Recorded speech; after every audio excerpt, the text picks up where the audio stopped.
Welcome welcome my English book এমবিবি। আজকে একটা রিক্রুটমেন্ট নিয়ে আমি এসেছি। সো এখানে ডিএসএসবি যে রিক্রুটমেন্টটা চালু হয়েছে, দিল্লি সিলেকশন বোর্ড যেটা হবে, সেখানে প্রাইমারি পিআরটি এবং টিজিটি টিচার রিক্রুটমেন্ট হবে। তার সাথে সাথে গ্রুপ সি এবং গ্রুপ ডি পোস্টেরও কিন্তু অ্যাডভার্টাইজটা বেরিয়ে গেছে। তো আজকের এই ভিডিওতে আমরা এই ব্যাপারে ডিটেলসটা জানবো, এবং যারা গ্রুপ সি, গ্রুপ ডি এবং তার সাথে পিআরটি এবং টিজিটি স্কিলের জন্য অ্যাপ্লাই করতে চাও, তারা কিন্তু এটা দেখে নিলেই কিন্তু কাজটা বুঝতেই পেরে যাবে যে কীভাবে কী করতে হয়। এবং এর ওপেনিং ডেট অফ অ্যাপ্লিকেশন হচ্ছে 4 জানুয়ারি এবং ক্লোজিং ডেট অফ অ্যাপ্লিকেশন হচ্ছে জুলাই মাসের 3 তারিখ। ওকে, সো পুরো ব্যাপারটায় পুরো যে প্রসেসটা হবে, সেই পুরো প্রসেসটা কিন্তু হবে online examination, online form fill আপও হবে এবং অনলাইন এক্সামিনেশনও হবে। So okay, so let's start. আজকের যে কীভাবে এটাকে করা হবে এবং তার ডিটেলস সম্বন্ধে আমরা জেনে নিই। So let's start. কে আছে পুরো দেখে নাও একটু। যে এটা হচ্ছে যারা এর আগে এই টাইপের কোনো এক্সামিনেশন দাওনি, তাদের জন্য আরও বেশি করে এটা বলা যে কীভাবে এটাকে করা হয় বা কে এটাকে অ্যাপ্লাই নিচ্ছে এই জিনিসটা। So government of NCT of Delhi, এটা দেখতেই পাচ্ছি আমরা, গভর্নমেন্ট অফ এনসিটি দিল্লি হচ্ছে এটা, পুরোটাই তোমাদের কন্ট্যাক্ট করবে। তার ওয়েবসাইটটা এখানে দেওয়া হয়েছে dssb.delhi.gov.in, বা সিম্পলি গুগলে গিয়ে ডিএসএসবি সার্চ করলেও কিন্তু এটা চলে আসবে।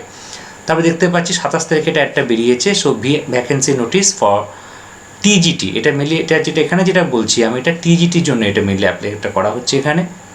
এবং online application will be accepted, এবং শুধুমাত্র অনলাইনে নেওয়া হবে। ডেট অফ অ্যাপ্লিকেশন, ওপেনিং এবং ক্লোজিং ডেটটা এখানে বলে দেওয়া হয়েছে। কী কী সাবজেক্ট এখানে আছে দেখো। ফার্স্ট যেটা হচ্ছে যে trained graduate teacher Bengali female, এবং 10 গ্র্যাজুয়েট টিচার ইংলিশ, এবং তার সাথে দেখতে পাচ্ছি English female, English male, Urdu male, Urdu female, Sanskrit, এবং তারপরে আছে পাঞ্জাবি। তো এতগুলো সাবজেক্টের উপরে কিন্তু মেনলি পরীক্ষাটা হবে। গ্রুপ এটা বলা হয়েছে গ্রেড পে তার, এবং সমস্ত কিছু এখানে কী কীভাবে হবে সেটা এখানে আলোচনা করা হচ্ছে। এবং তারপরে যেটা আমরা দেখব যে কী কী কোয়ালিফিকেশান এখানে আমাদের লাগছে। এসেন্সিয়াল কি না, honours, BA honours in one of the modern Indian language concerned, or BA will MIL concerned as an effective subject, এবং 45% marks you have to score. Okay, তার সাথে কি রাখবে তোমার, এর সঙ্গে লাগবে অর ইকুইভ্যালেন্ট, এগুলো অর্ডার করে দেওয়া হয়েছে। যেটা এরপরে যেটা আমাদের লাগবে সেটা হলো যে provided for the recruitment of the minimum 40% marks in the aggregate shall be relaxable, যেটা রিল্যাক্সেবল যেমন থাকে SC/ST যেমন থাকে সেই রিল্যাক্সেবল এখানে থাকবে। এবং degree or diploma in teaching, so DLED যদি থাকে, BEd যদি থাকে, তো দুজনে অ্যাপ্লাই করতে পারবে। বাট এখানে একটা কথা বলা হয়েছে, knowledge of Hindi is essential, এটাকে একটু মাথায় রাখতে হবে। এবং বাংলা পড়াতে গেলেও, কারণ ম্যাক্সিমাম এখানে যে স্টুডেন্টরা থাকবে অলওয়েজ হিন্দি স্পিকিং স্টুডেন্টস, তাই না? তো সেখানে এটা একটা মাথায় রাখতে হবে যে knowledge of Hindi is essential. তারা শুড হ্যাভ কোয়ালিফাইড সিটেড, এবং কোয়ালিফাইড সিটেড কোয়ালিফাইডও কিন্তু হতে হবে, তবেই তারা এখানে অ্যাপ্লাই করতে পারবে।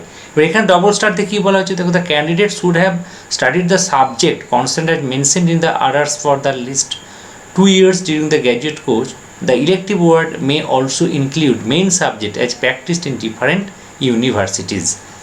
এটা একটা মাথায়, মানে হিন্দির একটা এখানে সাবজেক্ট একটা তোমাদের এখানে রাখার একটা ব্যাপার এখানে কাজ করছে। ওকে, এবং এখানে তার পে স্কেল, স্ট্রাকচার সমস্তটাই এখানে ডিটেলস আলোচনা করা হয়েছে। কীভাবে এটা করা হবে সেটাও এখানে বলা হয়েছে। ইংলিশ, এবার ইংলিশটা কী বলা হয়েছে দেখো, একই রকমভাবেই ব্যাচেলার্স ডিগ্রি থাকতে হবে যে কোনো রেকগনাইজড ইউনিভার্সিটি থেকে।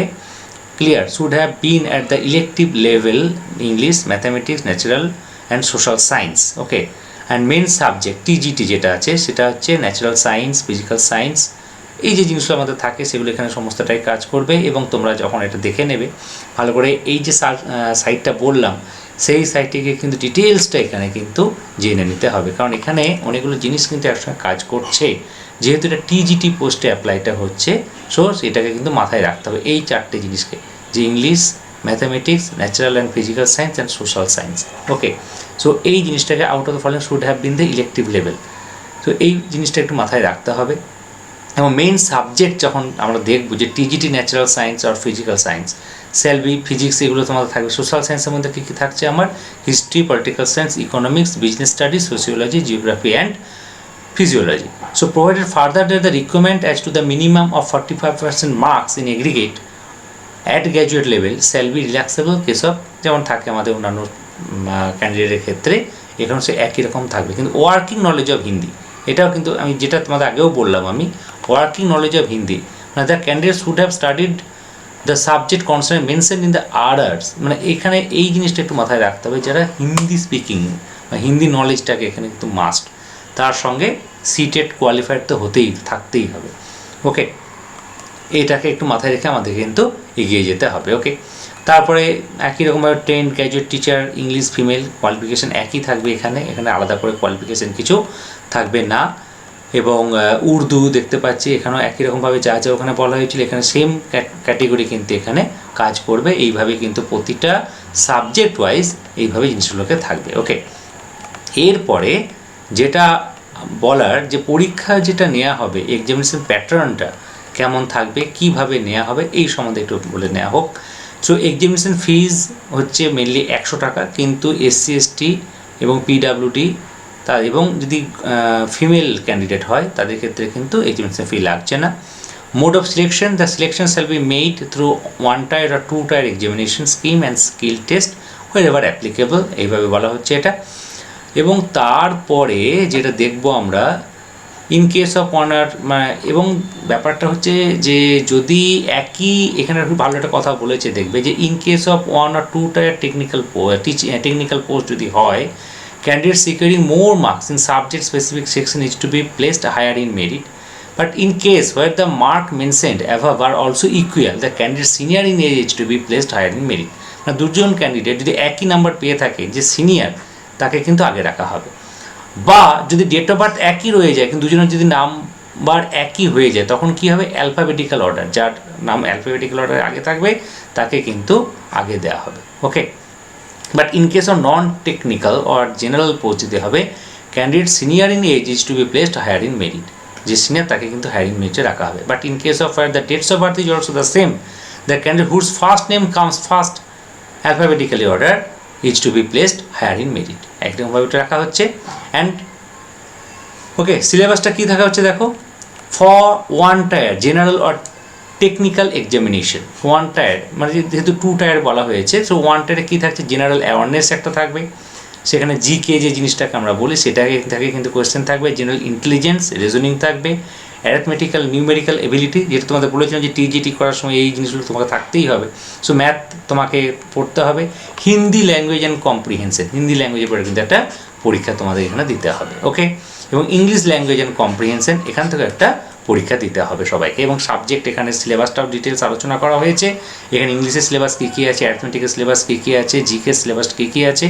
এবং তোমরা যারা রিজনিং নিয়ে কোনো চিন্তা করছো, আমার এখানে রিজনিংয়ের উপরে কিন্তু ডিটেলস ভিডিও বানানো হচ্ছে বা ভিডিও বানানো আছে, তোমরা সেখান থেকে অনেকগুলো হেল্প পাবে। তার সাথে সাথে যারা ইংলিশ গ্রামার, এই যে ইংলিশ ল্যাঙ্গুয়েজ অ্যান্ড কম্প্রিহেনশন আছে, সেখানে আমার ইংলিশ গ্রামারের উপরে কিন্তু অনেক ভিডিও বানানো আছে, তোমরা সেগুলো হেল্প পেতে পারো। ওকে, এবং application only for 1 tyre technical only, so 1 tyre হচ্ছে শুধুমাত্র টেকনিক্যালের জন্য, বাট যারা টিচিংয়ের জন্য আছো জেনারেল যেটা বলা হচ্ছে সেখানে কিন্তু 2 টায়ার পরীক্ষা হতে পারে। Eligibility criteria candidate must be citizen of India, এগুলো তো বলার দরকার নেই, এগুলো সবাই জানো এগুলো। ওকে, তো এবার ইন্টারেস্টেড ক্যান্ডিডেট যারা আছে, এবং এখানে যেটা করা হয়েছে যে রিল্যাক্সেশন ইন এজ যেটাভাবে করা হয়েছে সেভাবে এটা এখানে রাখা হয়েছে, কীভাবে কী করা আছে। ওকে, সো এই হচ্ছে টোটাল জিনিসটা। এবং যারা PRTর জন্য অ্যাপ্লাই করতে চাও, সো PRTর অ্যাপ্লাই করতে গেলেও সেখানেও কিন্তু তোমরা এই পোস্টে দেখবে, এই যে সাইটটা বলা হয়েছে তোমাদের সাইটে গিয়ে দেখবে আর একটা অ্যাড আছে, সেই অ্যাডে PRT এবং গ্রুপ C এবং গ্রুপ Dরও নিয়ে কিন্তু ডিটেলস আলোচনা করা হয়েছে। Okay, so I hope that you understand all this things and so সময় নষ্ট না করে তোমরা 4th জুন যেদিন থেকে ওপেনিং শুরু হচ্ছে তোমরা অ্যাপ্লাইটা করে নাও, এবং ভালো করে প্রিপারেশান রাখো নিজেদেরকে, যাতে করে এই পরীক্ষাটা ভালো করে ক্র্যাক করা যায়। ওকে, সো থ্যাংক ইউ।